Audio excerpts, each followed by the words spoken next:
ANC made what I think is its first public statements about how it will decide who it will work with and who it won't work with in coalitions in local, provincial and national politics. The party says it won't rule out working with any political party, but it won't work with parties that work against our democracies, and it won't engage in illegal deals. In other words, it won't engage in conversations around positions, for example, like city manager. Also proposing changes to the law so that in any council, the party with the biggest share of the vote would automatically select the mayor or premier. Dr. Bernard Sebake is a political analyst. Dr. Sebake, good afternoon to you and thanks for your time. What's so interesting about this is that for a political party to go into an election saying we will only follow these principles, I mean, it makes sense. But doesn't it also mean that the ANC is telling people what it won't do in advance, and that means it's placing limitations around its future course of action, and it's deciding to place these limitations on itself?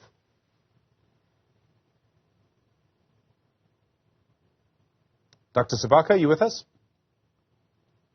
Yes, thanks for having me.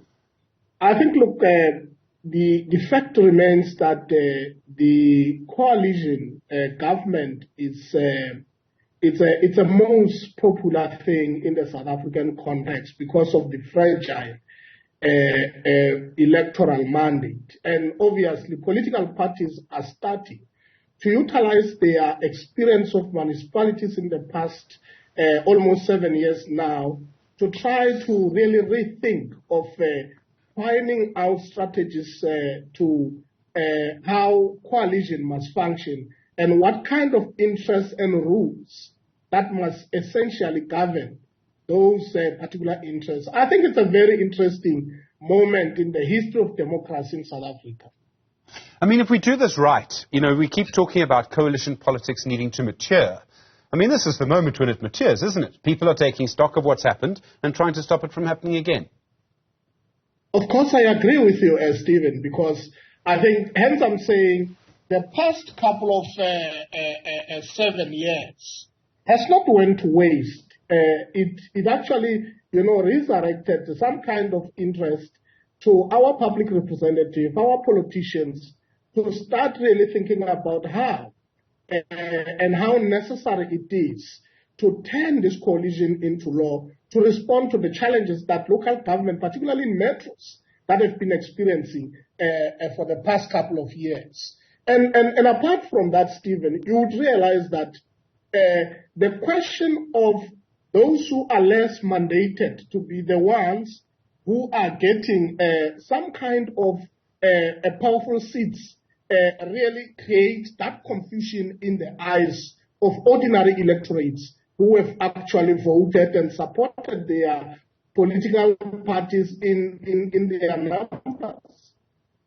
One of the problems is that any political party, say the ANC, could adopt principles, and then it will be confronted with the moment where if it follows those principles, it will be out of power. If it breaks those principles, it can do a deal. Another example, for example, hypothetically, would be Action SA. It says it will never work with the ANC. But if it needed ANC votes to make Herman Mashaba Premier of Gauteng, I don't know if it would stick with the principle. So we have all of these parties making these principles. It's the ANC this week. Do you think they'll actually stick with it if someone dangles the carrot of power right in front of them? The problem is that if we are unable to put rules in the existing legislation, if you talk about local government, let's deal with the question of amending a Municipal Structures Act, which talks exactly what the ANC, for instance, is suggesting to say, once you are in majority, you are then supposed to elect your mayor and all those other important positions.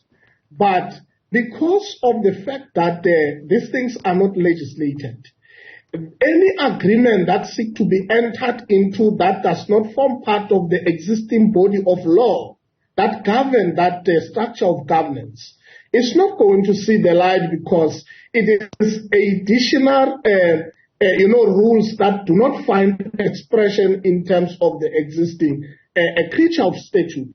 So as a result, I think it will continue to be a dicing kind of an environment if we move along without altering the existing statutes that are there that govern the structures of governance. Are you suggesting that we can't always trust what the political parties say? We have to see what they actually do?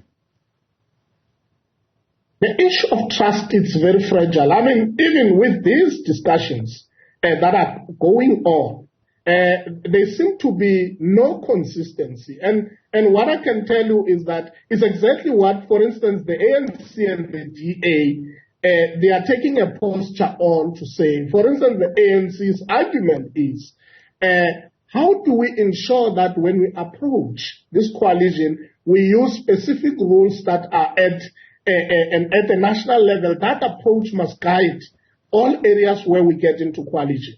I think that is to ensure that you address the question of shaking fragility of allegiance, if you like, so that we don't enter into coalition on a piecemeal arrangement, which is an indictment to how the metros, elect their mayors and their speakers month in, month out. It explains that commodity called fragility and deficit in trust that we see in local government. One of the suggestions, you've pointed to this already, is that the party, this is from the ANC now, the idea would be that the party with the biggest share of the vote automatically decides or appoints or elects who the mayor would be.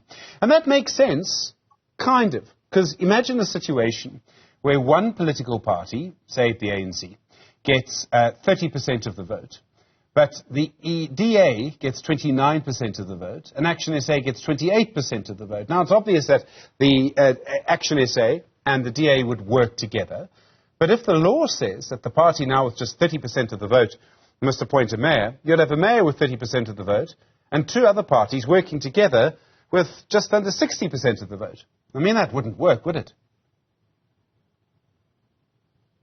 I mean, Stephen, the issue of any political party that must lead any government depends on numerics.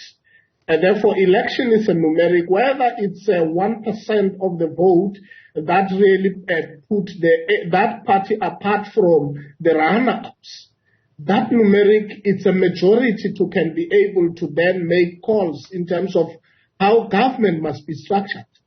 But, however, it is understandable that if we posture government of coalition, it will disadvantage if the runner-up and the second runner-up want to work together in order to vote out or to at least try to form government collectively and undermine those who got the highest number.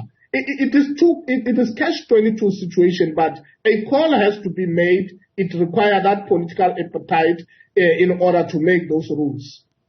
The ANC says it won't do deals around positions, so it won't, for example, allow a situation where the position of municipal... excuse me, sorry, Dr. Sebake. It won't allow a situation where it'll do a deal with a political party over the position of municipal manager. It won't do a deal involving tenders, for example. Now, I accept that's what happens publicly. Parties always say they don't do that publicly. Is that really happening behind the scenes? I mean, isn't that how some of our coalitions are done? It would almost change the system entirely if we didn't have deals like that behind the scenes.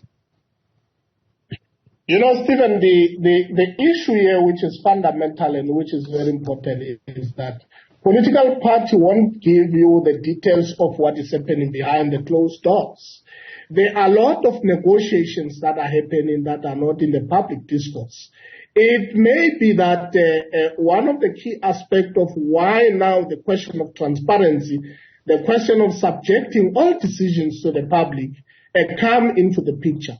It is because they have not found each other, and they have not even came into the picture as it relates to openness and transparency at any time when it is required to be so. As a result, the public is now having an opportunity to be taken into confidence precisely because politicians have not been building government, or they've actually built a shaky government for a quite number of sometimes, and that experience requires ordinary people to be that embodiment of that government. Dr. Bernard Sebake, thank you very much indeed, a political analyst based at the University of Nelson Mandela Bay. Well, more, of course, on this. Action SA and other political parties there are now asking the DA to rethink its decision to not work with the Patriotic Alliance to try and remove Tupelo Ahmad as mayor in Joburg. That's to come.